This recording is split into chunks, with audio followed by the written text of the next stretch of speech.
আজকের গল্প বর্ষা ঘোষের লেখা একান্নবর্তী। কিরে মা, ফোন ধরতে তোর এত দেরি হলো কেন রে? শ্বশুর বাড়িতে বুঝি অনেক কঠিন নিয়ম কানুন করাচ্ছে তোকে দিয়ে? ফোনের ওপার থেকে উদ্বিগ্ন গলায় বললেন পরমা দেবী।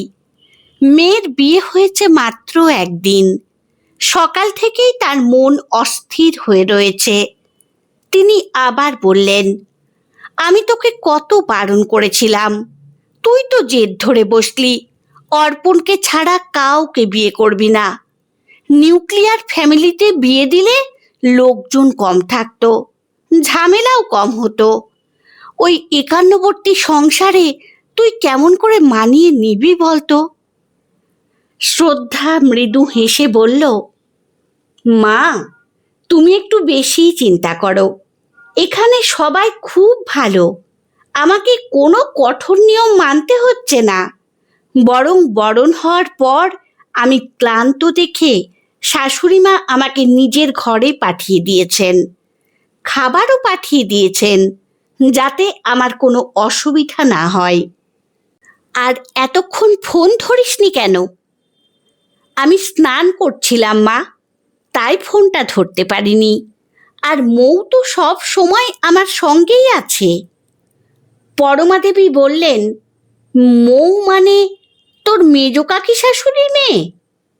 হ্যাঁ মা, ও সারাক্ষণ আমার পাশে থাকে। পরমা দেবী আবার জিজ্ঞেস করলেন, এই গরমে খুব কষ্ট হচ্ছে না তো? আমি তো বলেছিলাম ওদের বাড়িতে একটা এসি লাগাতে, কিন্তু শুনলাম ওরা নাকি বাড়িতে এসি পছন্দই করে না। শ্রদ্ধা জানালার দিকে তাকিয়ে বলল, কষ্ট কোথায় মা? এত বড় দোতলা বাড়ি, আগেকার দিনের জমিদার বাড়ি। পাথরের মোটা দেওয়াল, বিশাল ঘর, দক্ষিণের জানালা দিয়ে সারাক্ষণ হাওয়া আসে। পুকুর, বাগান, জমি সব দেখা যায়। সত্যি বলছি, এসির কোনো প্রয়োজনই হয় না। পরমা দেবী একটু হেসে বললেন, দেখছি শ্বশুরবাড়ির বেশ ভক্ত হয়ে গেছিস। তবু শুনে রাখ, কোনো অসুবিধা হলে আমাকে বলবি। শ্রদ্ধা বলল, ঠিক আছে মা। পরমা দেবী দীর্ঘশ্বাস ফেলে বললেন, আমি আর তোর বাবা ভাবছিলাম এত লোকের সংসারে তুই কেমন করে মানিয়ে নিবি।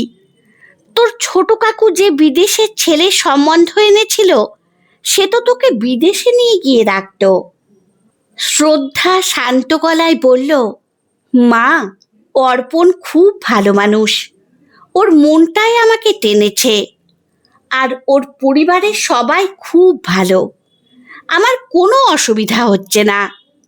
ঠিক তখনই পিছন থেকে একটি মিষ্টি গলা ভেসে এলো, বৌমণি, তাড়াতাড়ি নিচে চলো, তোমাকে তো পায়েস রান্না করতে হবে, মামি আর মা ডাকছে।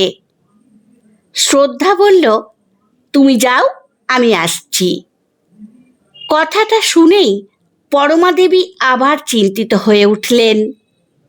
কি বললি? তোকে পায়েস রান্না করতে হবে? তুই তো কখনো রান্নাই করিসনি, তোর দ্বারা হবে? আর না পারলে যদি সবাই হাসাহাসি করে তোকে নিয়ে? এত পড়াশোনা করলি, এত বড় কোম্পানিতে চাকরি করিস, আর এখন রান্নাঘরে ঢুকবি? শ্রদ্ধা হেসে বলল, কেন মা, তোমরাও তো রান্নাঘরে ঢোকো, তাই বলে কি তোমরা মানুষ নও? এটাও তো আমার নিজের বাড়ি। আর কিছুদিন পর তো চাকরির জন্য আমাকে বেহালার ফ্ল্যাটে চলে যেতে হবে। যতদিন এখানে আছি সবার সঙ্গে আনন্দ করে কাটাই। পরমা দেবী বললেন, যা ভালো বুঝিস কর, পরে কথা হবে। ফোন কেটে গেল। আসলে শ্রদ্ধা আর অর্পণের পরিচয় কলেজ জীবন থেকে। বন্ধুত্ব ধীরে ধীরে ভালোবাসায় পরিণত হয়। দুজনেই পড়াশোনা শেষ করে নিজেদের ক্যারিয়ার গুছিয়ে নেয়। পরে একই অফিসে চাকরি পায়। চাকরি পাওয়ার কয়েক বছর পর তারা বেহালায় একটি ফ্ল্যাটও কিনে ফেলে।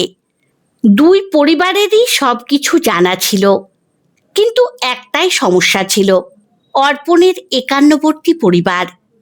পরমা দেবী ও তার স্বামী চেয়েছিলেন মেয়ের বিয়ে এমন এক ছেলের সঙ্গে হোক যে বিদেশে চাকরি করে। তাদের ধারণা ছিল একান্নবর্তী সংসার মানেই অসংখ্য ঝামেলা। কিন্তু শ্রদ্ধা ছোটবেলা থেকে একরকম একাকিত্বের মধ্যে বড় হয়েছে। আত্মীয় স্বজন, ভাই বোন সব কিছুরই অভাব ছিল তার জীবনে। অথচ অর্পণদের পরিবারে সবাই একে অন্যের সুখ দুঃখ ভাগ করে নেয়, একসঙ্গে আনন্দ করে। সেই ভালোবাসার টানেই শ্রদ্ধা অর্পণকে বেছে নিয়েছিল। অর্পণের পূর্বপুরুষরা একসময় জমিদার ছিলেন। বিশাল বাড়ি, পুকুর, জমিজমা সবই আজও রয়েছে। অর্পণের বাবা ও কাকারা সেই সম্পত্তি ও ব্যবসা দেখাশোনা করেন। বিয়ের সময় যখন পরমা দেবী বাড়িতে এসি লাগানোর কথা বলেছিলেন, তখন অর্পণের বাবা হেসে বলেছিলেন, আমাদের বাড়িতে এসবের অভ্যেস নেই, এই পুরনো বাড়ি নিজেই ঠান্ডা থাকে। বিদায়ের সময় পরমা দেবী মেয়ের কানে কানে বলেছিলেন, কোনো কষ্ট হলে আমাকে ফোন করবি, আমি গিয়ে তোকে নিয়ে আসব। কিন্তু শ্বশুর বাড়িতে এসে শ্রদ্ধা যেন এক নতুন পৃথিবী খুঁজে পেল। সেদিন রান্নাঘরে ঢুকে সে খুব ভয় পেয়েছিল, কারণ জীবনে কখনো পায়েস রান্না করেনি। শাশুড়ি নমিতা দেবী তাকে কাছে টেনে বললেন, ওই যে কড়াইতে পায়েস হচ্ছে, তুমি শুধু হাতা দিয়ে একটু নেড়ে দাও। নতুন বউয়ের হাতের ছোঁয়া থাকলেই হয়। আমি জানি তুমি এখনো রান্না শেখোনি, ধীরে ধীরে সব শিখে নেবে। শ্রদ্ধার সমস্ত ভয় দূর হয়ে গেল। দুপুরে পিসি শাশুড়ি তাকে নিয়ে গিয়ে সবাইকে পায়েস পরিবেশন করতে সাহায্য করলেন। অনুষ্ঠান সুন্দরভাবেই শেষ হলো। দিনগুলো যেন আনন্দে কেটে যেতে লাগলো।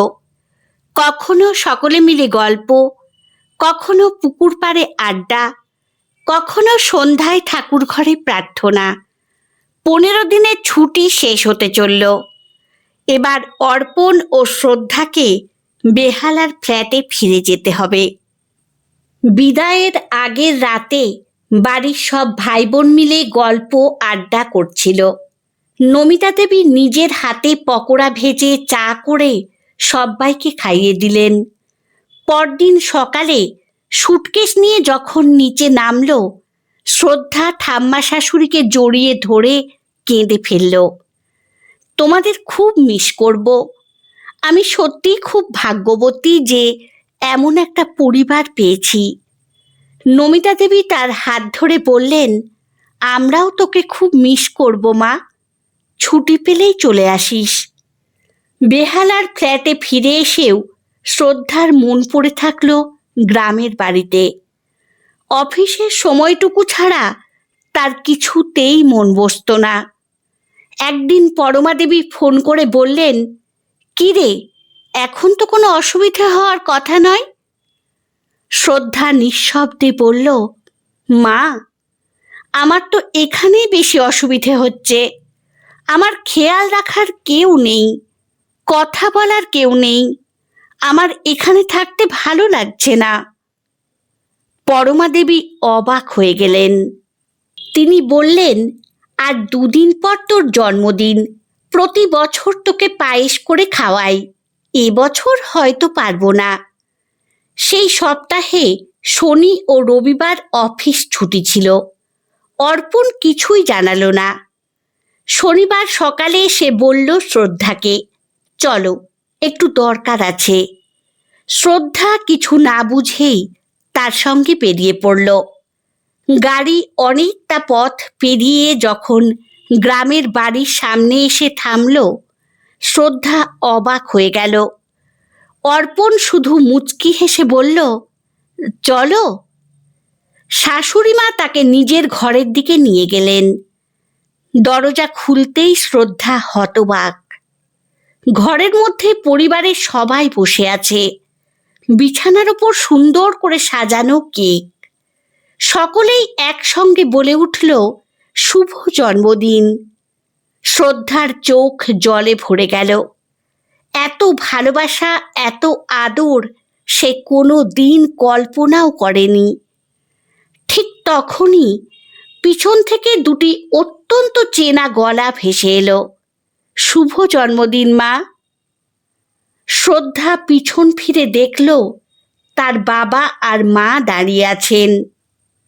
পরমা দেবী এগিয়ে এসে মেয়েকে জড়িয়ে ধরলেন, চোখের জল মুছে দিয়ে বললেন, আজ বুঝলাম তুই ভুল করিসনি।